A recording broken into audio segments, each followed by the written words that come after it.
আপনাদের মধ্যে এমন কোন ব্যক্তি আছে যে দোয়া করবে, আল্লাহ আগামীকাল আমি 10 লাখ টাকা তোমার রাস্তায় দান করবো, এরকম সাহস কারো আছে?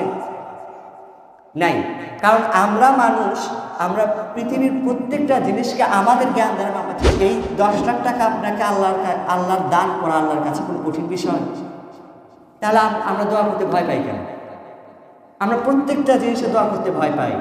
আমরা কাউকে ইফতার করাতে ভয় পাই, আমরা বেশি বেশি নামাজ পড়তে ভয় পাই, আমরা দান করতে ভয় পাই। কেন ভয় পাই?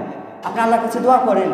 যত জিনিস মনে রাখবেন, কোরআন শরীফে, কোরআনে যত নবীর কথা এসেছে, প্রত্যেকটা নবীর হয়তো কোন নবীর কোনো বৈশিষ্ট্য আলোচনা আছে, অথবা কোনো নবীর কোনো বৈশিষ্ট্য আলোচনা আল্লাহ তাআলা করেন নাই।